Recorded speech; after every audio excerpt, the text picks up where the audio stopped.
doing something for your community and bringing people together. And I think, the Black Panthers are a great example of this, of like rebellion, but not to, but rebelling against the current structure to build a new structure, and I feel that with the Bad Brains music, where it's like, hey, fuck everything. This doesn't work for us, but we can build something together that does, you know? And I think that's like something that is definitely missing when you think of like the Sex Pistols or the Misfits or, bands who are just like, fuck this, fuck everything, Yeah. burn it down. Bad Brains, they're like, let's just build something else, and I really Yeah. respect that, it feels like a mirror of what a lot of Black thought was in the mid 70s for sure. Hello, and welcome to the DC Rock History Podcast. My name is Philip, and today we are talking about Bad Brains. This is a huge episode. Obviously, this is one of the greatest albums of all time, one of the greatest albums from DC. This album also means an enormous amount to me growing up in the DC area. I loved this album from the first time I heard it, and I love it still today, maybe even more than I did back then. So getting to talk about it was just an absolute thrill. You may have gotten that hint from the logo of our podcast that we love Bad Brains around here. And on that note, we have a very special guest with us today. Today we're joined by Bartees Strange, who is an indie rock musician extraordinaire. He has put out 3 albums and toured all over the world, done amazing things, and has a real love for Bad Brains. So we were just really lucky that he was willing to come by and talk to us about what this album means to him and the history of the band and what it means to all of us. What else can I say? This is Bad Brains. This is the reason we started this podcast. Without further ado, let's get into the hardcore history section. Flex your head. It's time for some hardcore history. By the late 70s, punk was already splintering. The anger and anti-authoritarian energy that had sparked in New York and London was finding new voices and faster tempos in cities like Los Angeles and Washington, D.C. But no one in D.C. or anywhere else was ready for what Bad Brains were about to unleash. Originally a jazz fusion outfit called Mind Power, Bad Brains were 4 black musicians, H.R., Dr. No, Daryl Jennifer, and Earl Hudson, who had the chops to play anything. And they did. With backgrounds in jazz, funk, and reggae, they were already musically restless, but after being introduced to punk by their friend Sid McRae, they didn't just play it, they redefined it. Bad Brains brought technical precision and breakneck speed. They were the first to truly push punk into what would become known as hardcore, not just in spirit, but in sheer velocity. Their song Pay to Come was so fast and tight, it felt like a transmission from the future. But Bad Brains didn't stop there. They infused their sets with reggae breaks, carving out a sonic space no one else was touching. At the center of it all was PMA, Positive Mental Attitude, a philosophy lifted from a 1930s self-help book that HR turned into a kind of punk gospel. Their shows were electric and quite literally dangerous. HR would flip off the stage. The band would burn through sets at full speed. Audiences either ascended or imploded, sometimes both, and venues weren't always prepared. That's how the myth of being banned in DC began. Too much energy, too many bodies, and not enough space to contain it. By the time they relocated to New York and recorded their self-titled album, they had already reshaped what hardcore could be. Bad Brains weren't just a part of hardcore history. They were its accelerant, its rupture, and its possibility. Hello, and welcome to the DC Rock History Podcast. If you're just joining us for the first time, my name is Philip, or Fizz, and I am joined today, as always, by my co-host, Alex. Alex, how are you today? Feeling fine. Feeling fine. Keep asking. How about you, Phil? I've been thinking of the meme. There's so much pain in the world, but not in this room. Not in this room. We're just having fun in here. This is going to be a good time because we're talking about the one and only Bad Brains with the one and only Bartees Strange. Bartees, welcome to the show. It is such a pleasure to have you. We are friends from before, but why don't you tell the folks a little bit about yourself? Let's start off with what you're up to these days, and what was your first impression of the DC music scene when you got here? Yeah. Well, thanks for having me, Fizz, and Alex. I appreciate it, big time. I think it's really cool that you have like a DC rock history podcast because I think people just don't have enough respect for what happens in the Mid Atlantic, especially like with rock and punk and all of it, you know. And as someone who makes music from this part of the world, you know, I'm always constantly being like, you know, they're from DC, you know, they're from Baltimore, you know, they're from Annapolis. So it's like, you know, thank you for carrying the torch for all of us. Yeah, so you know, I'm a musician, I'm an artist and a producer. I write songs for people, and I also have my own band, and I produce records. I actually worked on a record for Phil once. His band broke royals, which was really cool. And so, you know, I've been doing that for, you know, really the last 5-ish years, but kind of my whole life. I had like a different career before this. I worked in DC. I moved to DC right after college and got a job working on the Hill mostly, you know, like just like so many people. And then over time, you know, moved out of that and joined bands and kind of entered a different life. But you know, my first impressions about the DC music scene actually started way before I moved to DC. You know, it was I remember hearing about Chad Clark. He was like he's a black mastering engineer and producer and has a band himself. And I remember hearing about him through a mutual friend. He had a big brother that liked Smart Went Crazy. And there's two songs that they had. One was called DC Will Do That to You. And they did that song twice on two different records. And I remember falling in love with that song and just becoming curious about DC and also curious about the idea of like, oh, there's a black guy that was mastering Fugazi records who lives in DC, whose dad worked for Martin Luther King as a lawyer. You know, I was just like, what a weird, where do these people come from? You know, I was like, you only get that in DC, you know? And I was curious about people like that. And I was also a pretty like ambitious person. Like I was like, I want to work in politics. I want to make music. I want to do all these things. And, you know, I was also playing a lot of hardcore music. You know, the first bands I played in were heavy bands. I was inspired by At the Drive-In, Glassjaw, Fugazi, Bad Brains, Fishbone. Those were my first loves. And, you know, when I was picking cities to move after college, I was like, well, you know, I kind of don't want to let the music go. I'd love to be somewhere where I can play things that I love. And so DC quickly rose to the top of the list. I think I was picking between DC, New York, and Dallas.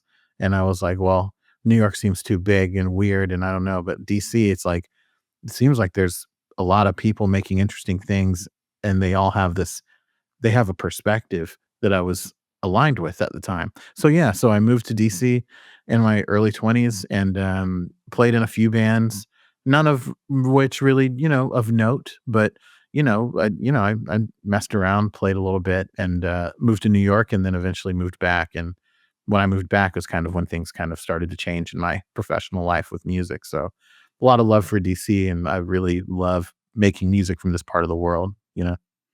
Do you remember going to your first concert after you moved here and what the venue was, or maybe you were even playing in the band?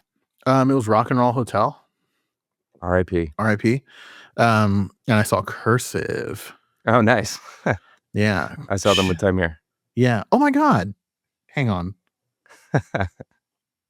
I think I saw Braid play there too, Nice. which was nuts. So yeah, I saw Cursive and I saw Braid play there. So many things to say about what you just said. First, it's cool, like Discord bands like Smart Went Crazy just they have a great reach, and they find the right people all over the country, even though it's not a major label, you know, like so it's cool that that's how you found Chad and got linked up with, you know, his music, and obviously the stuff he does in Beauty Pill is amazing. So that's rad. And I will hold real quick. We're in a funny moment because right now your new album hasn't come out. But in a couple months, when this podcast releases, it will have been out. The world will have heard it. I'll just say, I've had the chance to sit with it for a while. Give it a fresh listen this weekend.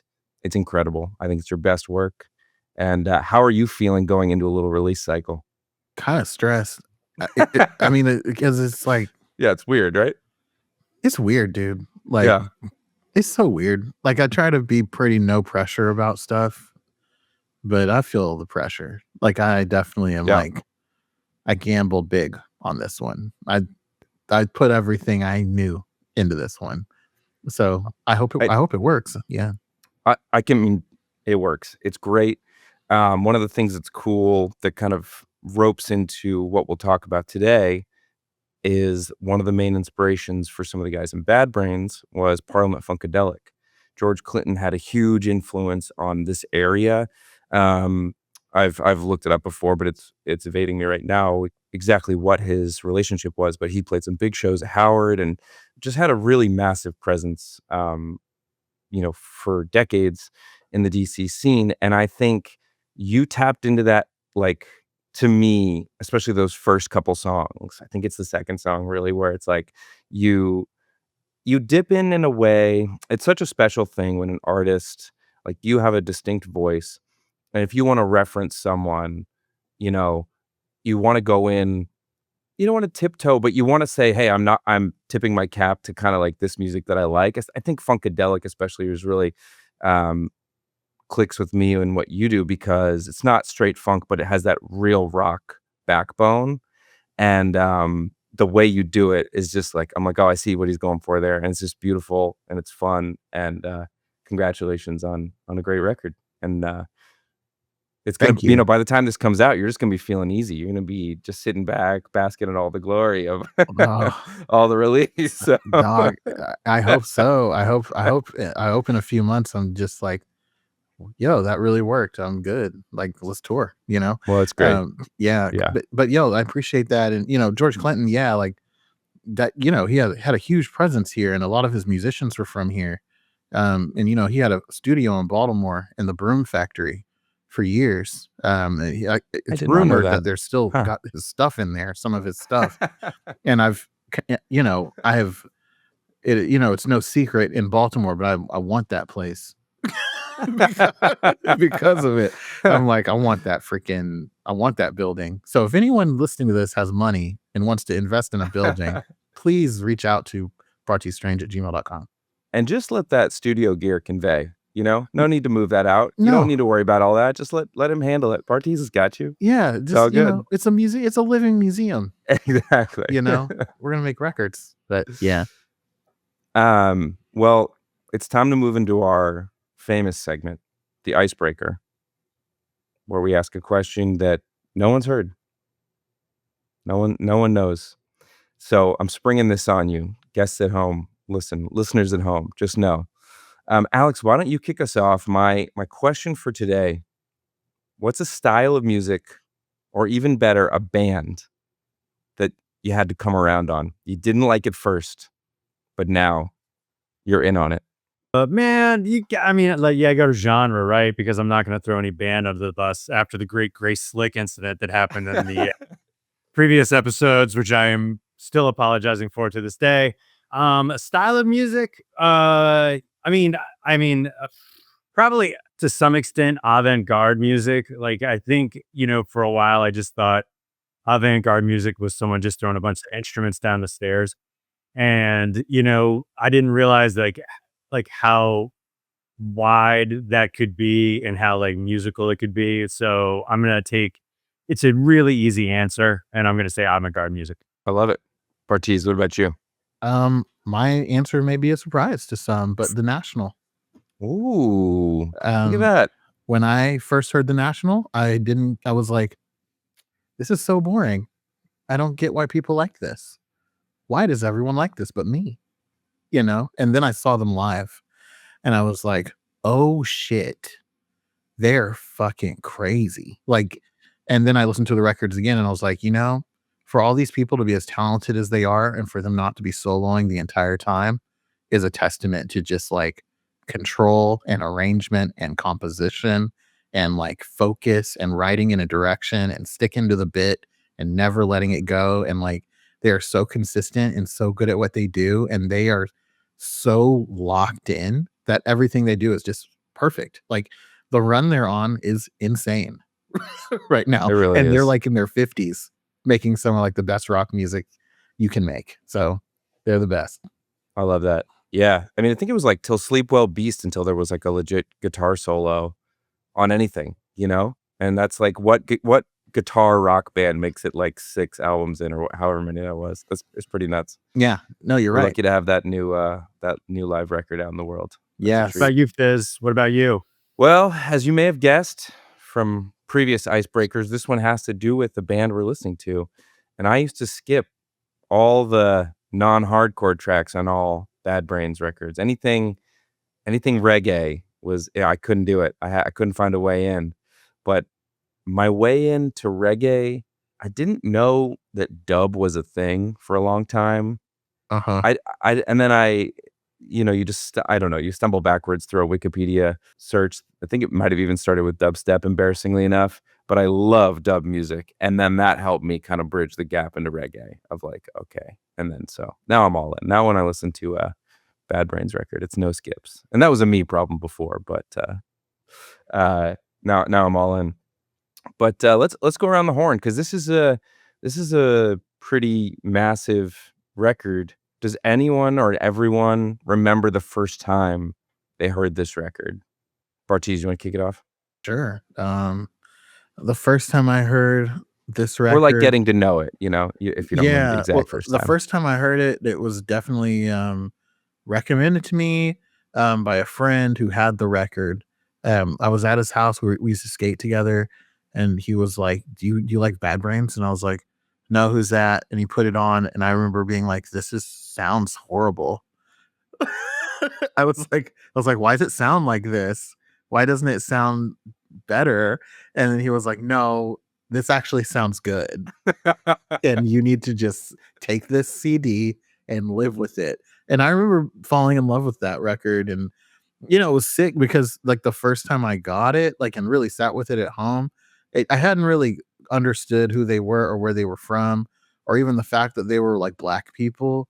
I was just like, whoa, what a voice. Like Mhm. it's kind of like a rapper, but like on some other shit. Um, and Yeah. then like the guitars, I was like, these guitars are nuts. Like they just sound like it sounds like a Porta studio or like some lo-fi stuff. I was starting to get into recording, so that's probably why I was like, "Oh, it sounds like shit," because I Mhm. was just not then starting to learn how to record my own stuff. But yeah, man, I mean, over time, like I remember that record becoming like a seminal record for me and an entryway into like punk music, in a way that a lot of punk music hadn't been able to grab me. Like it felt like it was coming from somebody's guts, Mhm. like, and it was made so unabashedly. Like it was just like it's like first draft, like it felt so immediate and like Uh-huh. I'm just writing this and putting it out that was inspiring to me too because even when I was young, I was a refiner. Like I would make Mm. something and stare at it and stare at it and stare at it. And I really envied people who could just be raw and just make something and move on. And that record felt like that to me. And I was like, I want this immediacy in my art. And I want also the clarity to know that when I do something that's a little ugly, to also know that it's special because it's ugly. And, I learned so much from that band. And this record is, one of the greatest rock records of all time, easily. Yeah, it's a stone cold classic. Yeah. Alex, what about you? What really struck me, I don't remember the first time I heard it. I probably remember the person who played it for me. So shout out to Jennifer. I know she's listening. But um, what struck me this time when I listened to it is, I'm certain just knowing the kind of personality that I had, I'm sure I had a similar reaction of like, what is this? This doesn't sound quite right to me. But like what I was really struck by this time when I listened to it last week is, I never would have clued in on just how musically deep it was. And I was almost glad that it had been so long since I had heard it because I was like, man, I was like, this is just, I feel like kids don't deserve this. Like, I feel like this is for like a more refined taste at this point. And then the last thing I wanted to say, just because I wanted to get all my stuff in, the efficiency that this album has with every single movement is just beyond words.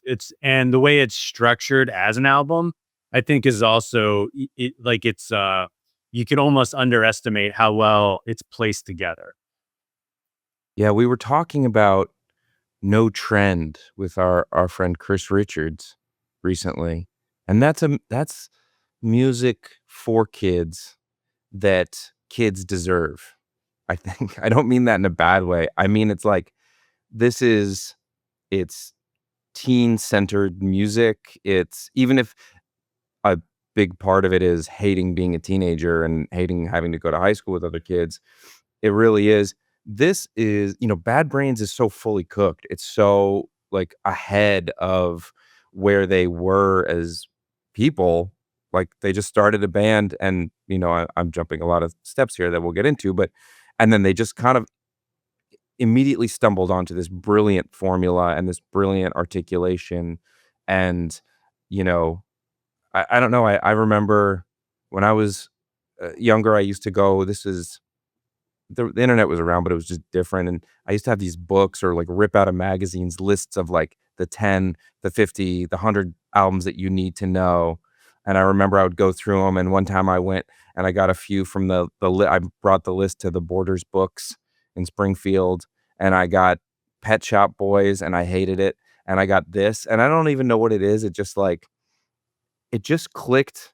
And I didn't like all punk music, but there's something about this that's like, it's really like, um, I don't know.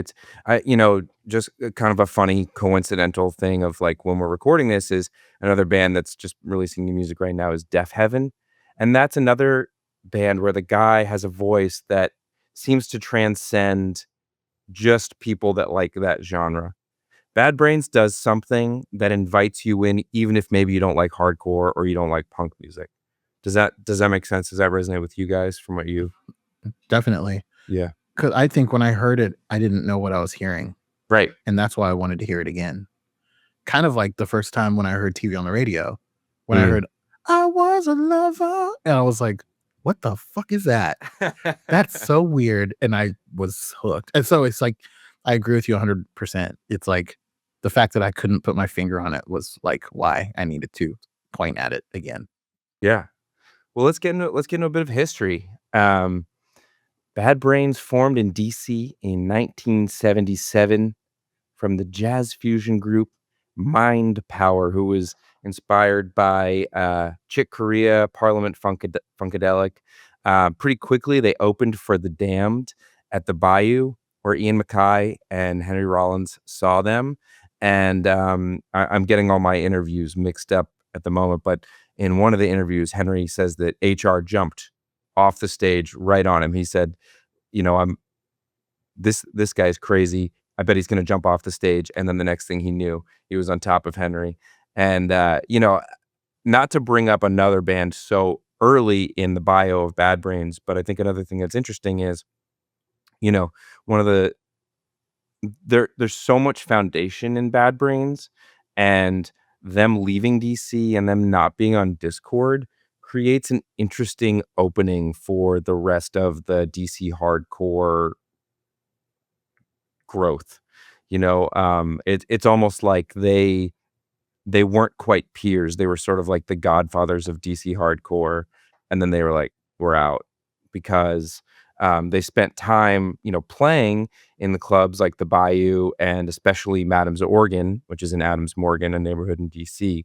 But they pretty quickly moved to New York, and the members of the band, HR or Paul Hudson, Dr. No, Gary Miller, Daryl Jennifer, and Earl Hudson. That's vocals, guitar, bass, and drums, respectively. And this I did not know until recently. They're named after a Ramones song, and they some of the imagery from the Ramones song kind of lends to that iconic lightning bolt that the Band in DC cover is famous for, and also can be seen on such podcasts as the DC Rock History podcast. But yeah, they sort of started by mixing jazz, fusion, and punk, and also being really inspired by this idea of a PMA, a positive mental attitude, that was from the book Think and Grow Rich by Napoleon Hill, which somebody gave to HR. Now, again, like talking about the DC hardcore scene and them sort of the lasting impression that they left. If you think about punk bands pre Bad Brains, it's like the Clash, the Sex Pistols, the Damned. It's Burn It Down. It's Destroy Everything. It's Anarchy in the UK and wherever else you want to have it. And that's not is not the full attitude of Bad Brains. Bad Brains has PMA, but they also have like Band in DC, and they have like plenty of, I don't even know if it comes across as aggression, but they have plenty of energy. But it definitely comes across differently to me than just the scorched earth philosophy of those early UK punk bands. And Henry and Ian MacKaye have both said that this was part of what attracted them to Bad Brains and inspired them going forward. And their philosophy is not as explicit as Minor Threat, a band who is talking about, writing X's on your hands and straight edges, the lifestyle. But there's still something. I mean, I don't know. Maybe it is. Maybe PMA is almost as explicit, but it's at least like very unique and not completely derivative of the punk that had been imported before. So, Mhm. Yeah. yeah. Anything, does that spark anything for you guys? I mean, and also I think about what's going on just historically, it's Yeah. like it's the mid-70s, and my parents were also black in the mid-70s, and I know what they were into. Like, my parents grew up on the East Coast, like Charlotte, Atlanta, also Chicago, family in DC, family in New York, and, it's like my dad was a Muslim, was a member of the Black Panther Party. You know, my mom was very involved organizing and also just in church, and there was just so much, like, Black pride and, like, doing something for your community and bringing people together, and I think, the Black Panthers are a great example of this, of, like, rebellion, not to but rebelling against the current structure to build a new structure, and I feel that with the Bad Brains music where it's like, "Hey, fuck everything, this doesn't work for us, but we can build something together that does," you know? And I think that's, like, something that is definitely missing when you think of, like, the Sex Pistols or the Misfits or, bands who are just like, "Fuck this," "Fuck everything," Yeah. "Burn it down." Bad Brains, they're like, you know, let's just build something else, and I really Yeah. respect that, it feels like a mirror of a lot of Black thought was in the mid-70s for sure. Yeah, and that, I mean, that dovetails perfectly with what I've found because they went to a Bob Marley concert, and it really changed the trajectory for them in a lot of ways. They started incorporating reggae music into what they were playing, started adopting pieces of the Rasta lifestyle, and, one interesting documentary, The Bad Brains, a band in DC, talks about how they went out to Drainsville, Virginia. And, Alex, we're gonna have to take a field trip out to this farm, but they would just go out there, and they had this big community of people that were also really into, the Rasta lifestyle and would, like, take music lessons from Doc, and this was, like, a really big turning point for them. If I have it correctly, it's they're in DC, they move to New York, make a name for themselves at CBGBs in Alphabet City, and then sometime between what turns out to be their first release, Black Dots, the, tape that comes out, and, their full length, they go down to this farm and sort of just from the interviews in this documentary, the band describes it as the most amazing time, like pretty just free to write music and play music and hang out, and, yeah, sounds pretty awesome. And then, of course, their white neighbors got mad that there were a bunch of kids living on a farm making a bunch of loud music, and it all kind of, gets cut off. But yeah, it's a very interesting, full like, we've talked a lot about how fully cooked it is, but I think on the Bad Brains self-titled, you just get this whole world, and there is something about the juxtaposition between the punk and the reggae that, um it shows people who are kind of looking for they're dissatisfied and they're also looking for that new way, like you're saying, Bartees. Mhm. But yeah, a little scene report, a little context. We've mentioned Madam's organ, and they're playing right as like the Damned show in DC at the Bayou is a pretty seminal one. A lot of people will mention that as really important for them. Bad Brains opened that show, and they were pretty much immediately a sensation, and they would fill up the clubs in DC. A lot of different reports of kind of like what happened, but they were pretty wild on stage. The crowds would get pretty wild. HR would have a very long guest list, and all this culminates in them being banned from the DC clubs and moving up to New York and making a name for themselves at CBGB. But yeah, I I mean, I love would I have loved love to have. that. Yeah, it's pretty great. I love the vibe being banned in DC. That's so sick. I mean, I wish I could have been alive to see them when this was happening. It's so cool. And it's like interesting too if you think about Minor Threat coming after them, and Ian wants so badly to go into the shows, and he's willing to like strike a deal with the club owners, like put X's on our hands. We'll come in underage. We won't drink. Bad Brains is not not approaching it the same way. They're like I ruining laugh. things. Like the clubs are like been taken over, and like the guest list is super long and it's crazy. And when it's the tide turned, they just got up and left. And somewhere along the way, they went on tour with the Damned.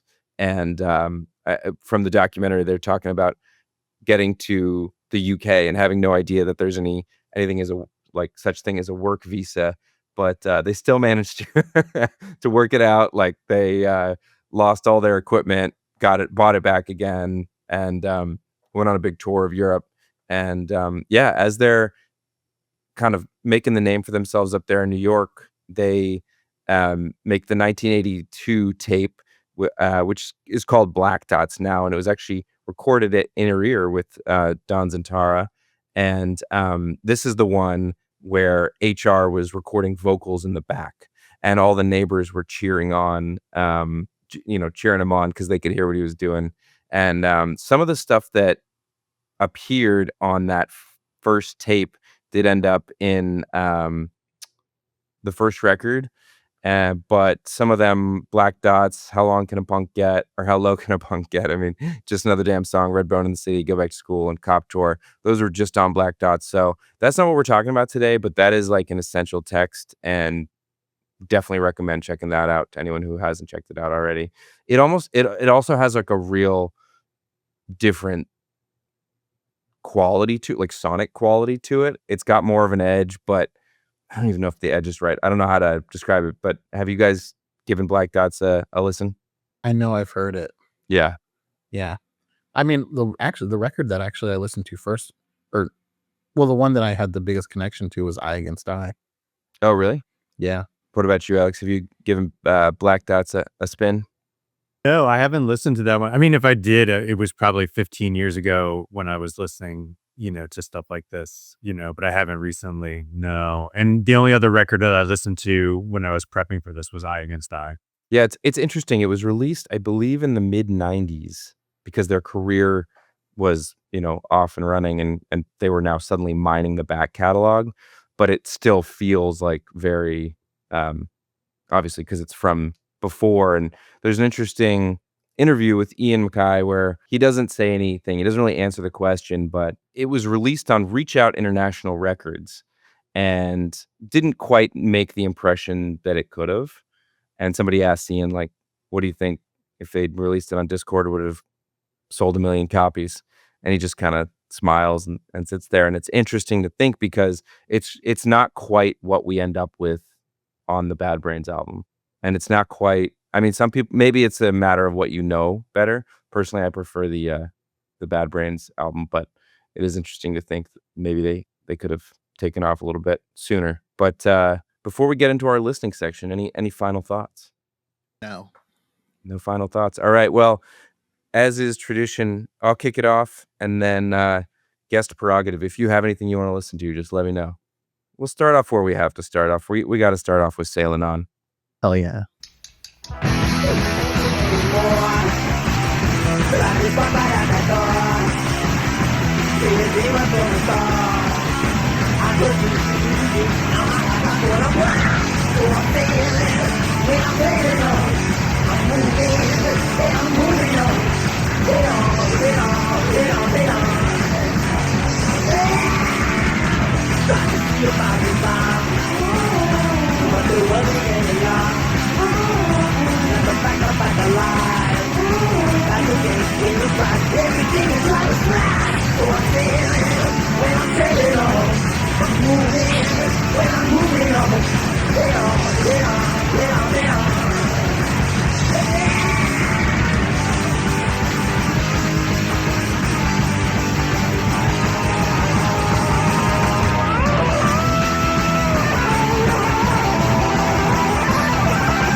All right, there it is. Sailing On. Track 1, side 1. Crusher. Recorded at 171A Studios in New York. I believe that's one of the ones that wasn't on the Black Dots tape. So that's like a pretty unmissable introduction to the band. I mean, I think the first time you hear it, it's all about that voice. At the speed of the band too, but like HR's voice is just one of one. There's nobody who does it like that. I've seen a million bands. Like, it's somehow pushed, but not pushed at all. Yeah, it's crazy. It's so comfortable. Like a knife. Yes. Like a knife. Yes. It makes you feel bad for the microphone. You know, like when you hear it, you're just like, how do you catch that? Like, it's crazy. I would love to hear more about just like how those records were recorded, because it seems like something that like whatever mic you use, it's not the right mic. Mm-hmm. And that's great. You know, like it's awesome. Voice is incredible. You can't hear the drums, which is so cool. It's like, I love small drums on a big song. Mm-hmm. You know, like it's so compressed and so it's just, there's no space left.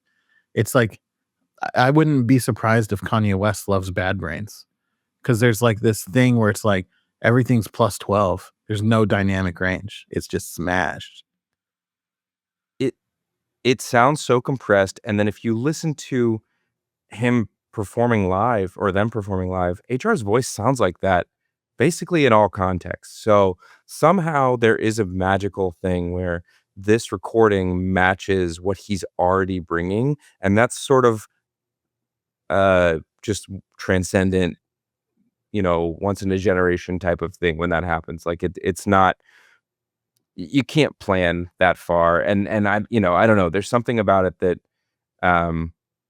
he is sort of proto rapping. He's like sort of rapping, but not really. He's also like a really good singer. And yeah, it's just I don't know. It also, when I was, you know, to my 16-year-old ears, a lot of the songs kind of stay on one or two vocal ideas or like lyrical ideas and refrains, and it like clicks right away, you know? It's beautiful.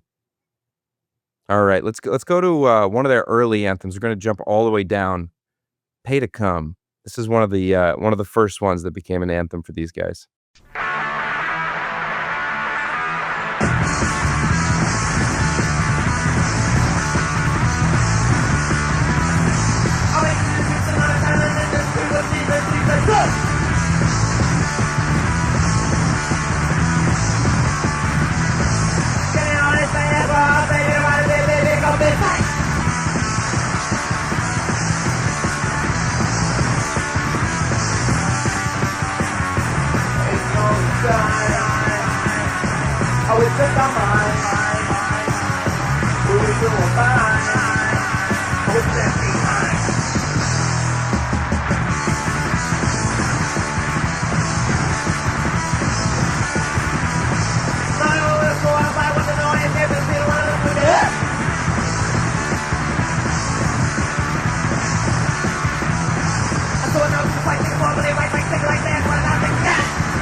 a very beautiful thing about season 2 of the DC Rock History Pod. We play about 90 seconds of a song, and we're getting the whole thing on these games. I feel like it was prescient when I mentioned avant-garde music. That was like the avant-garde version of that for me on the other side. Yeah. I kind of liked how it weirdly separated out. You could kind of like appreciate the vocals in a different way. It was really wild how it was coming through my speaker. Oh yeah. I like pay to write, pay to play, pay to come, pay to fight. There's definitely like already hardcore themes emerging in the songs that they're writing, even though I think these are starting to be written like closer to like the late 70s or like 1980. So they're really predating a lot of this stuff, but yeah.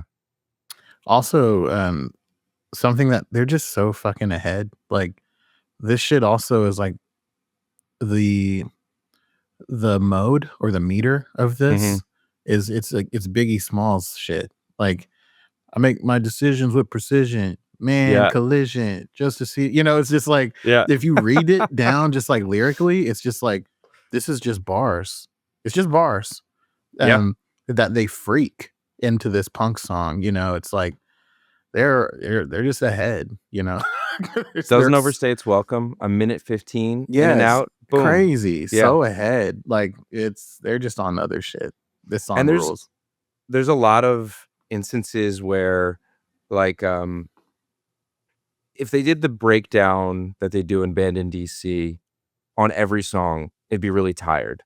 If they did the big guitar solo of Sailing On in every song, it'd be too much. But like there's also like a knowledge or like a just an understanding of a little bit. We're gonna show them we can do this, we're gonna show them we can do this, we're gonna show them we can do this. Like I think that also comes from being a great live band and having toured a bunch and like knowing what's going to get people going. And then that just translates perfectly onto the record that, it's not like they got in the studio and said, all right, how are we going to arrange this? It's like time and time again. They knew that like these fast tempos are going to get people dancing. I don't know if I mentioned this, but many of the band members have said that they were in the Guinness Book of World Records as the world's fastest band. I can't find the exact, citation on that. I did look through the Guinness Book of World Records website, but if anybody has a copy, let me know. We'll the lore is bigger than the fact, at this point. It's better, right? Like, yeah.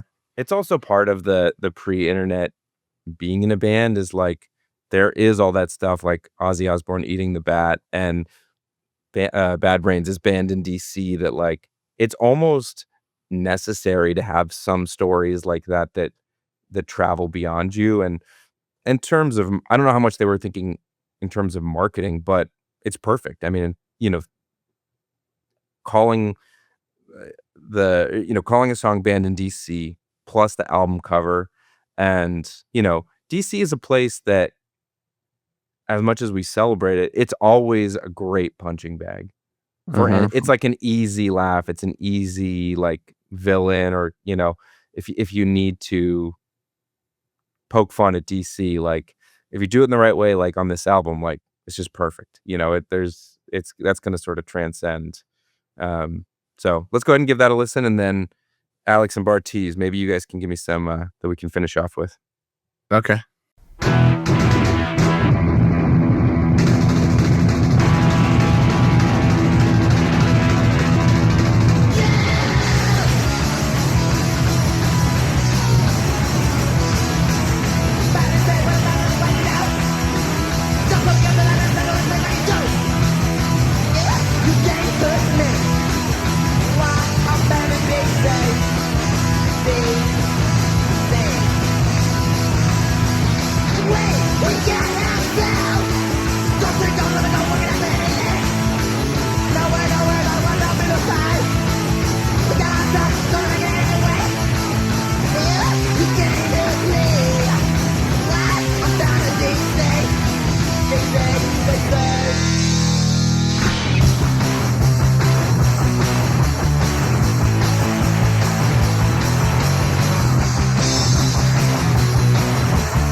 Oh, when he hits that note, it's just the best. Insane. The beat switch is also so crazy. Yeah. So sick. It's such a sick live move. Like, to your point, like previously you're like, this is obviously a band that's played a ton of shows. Because like that shit is so sick and it's so hard to do. And like if you nail it though, it's like the dumbest, sickest moment in a set. Like when you crush that. Like Yeah. I can see the dancing, it's great. It's awesome. It's a sort of thing that like when you have an upbeat song, like when you're dancing like a fast beat like that, you're gonna catch some people off guard too. And I'm sure that's something that they enjoyed. Yeah. It's like exhibiting control at such a high level, Yeah. like what you were saying about like not soloing all the time or just understanding the point of the song. This is like a great example of that. Yeah. Yeah. And if anybody wants to see it in action, check out Live at CBGB 1982. The Bad Brains documentary / live concert footage. It's more accurate. But Alex, why don't you take it next, and then we'll have Bartees give us the last one.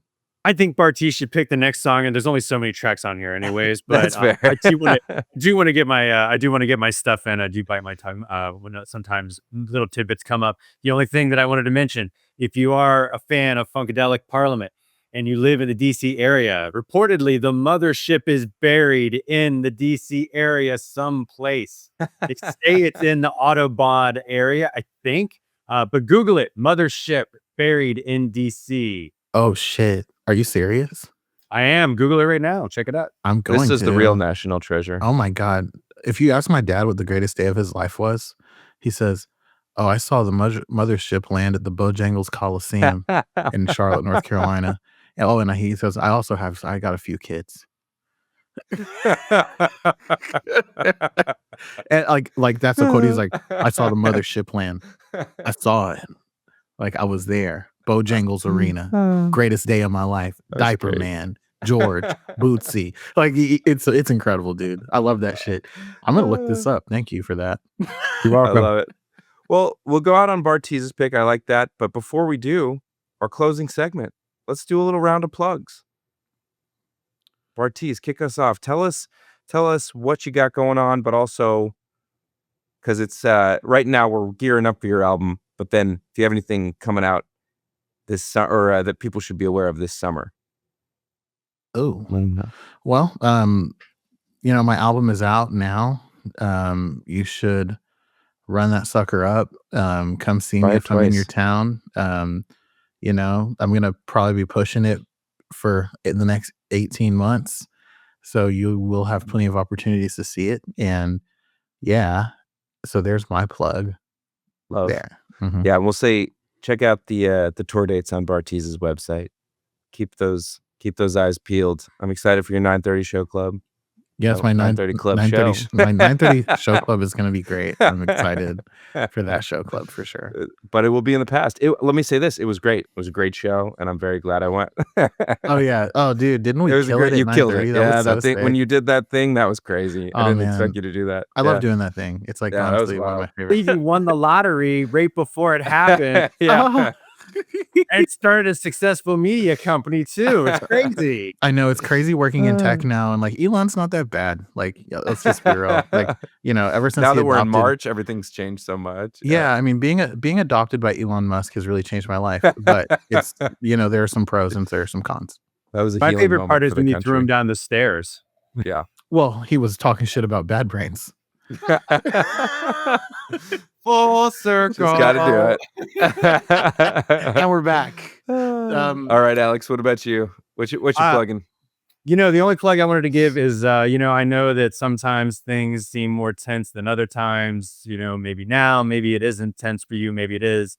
The most resistant thing that any of us can do during times of uncertainty is to experience joy and to spread compassion. So let's make sure we're doing those things. That's my plug for joy and for compassion. I love it. Yes. I love it. And I want to add to that, when things are falling apart, make something new. Like make something, make anything, keep making things. Like that's what will give you hope as things get dark too. Mm-hmm. Well do said. it quick. Yeah, do it while you can, because Do it while you can. It's no joke. tomorrow's looking weird. I love it. Ugh. Well, I'm plugging what you guys are plugging. That's all for me. And Bartees, from the bottom of our hearts, thank you so much for hanging out with us. We know you're on a busy press tour. This is a very special record. You're a very special guest, and it means so much that you come through. Man, thank you for having me. It means a lot. I really appreciate it, and I think what y'all are doing is really, really dope. So thanks for having me. Come back anytime. Bring all your friends. Yeah, dude, we should do it again, actually. I'm curious, there's just so much cool music from this part of the country, and it can get deep. If y'all ever do a Danny Gatton, let me know. We did one. I'll send it to you, but you're welcome. Hey, when we at the pace we're going in 6 years, when we get to Smart Went Crazy, I'll hit you up. All right. Did you do Sun Ra already? No Sun Ra, not yet. Okay, cool. Yeah. All right. But Cool. we'll let you know. And what's your pick? What are we going to go out on? Future Vampire Killers. Love it. Perfect. Sick. Here is Future Vampire Killers, FVK. And then I'll just drop it in because I'm not going to use the audio from the real thing. Cool. Fearless Vampire Thank you guys so much. Oh, Fearless. Oh my God. Fearless Vampire Killers. Oh shit. I'll fix it. Yeah. Well, let me just say it again. Fearless Vampire Killers. Can you play Fearless Vampire Killers, please, for us? You all? got it. Thank you. FVK coming right out. Thank you, Fizz.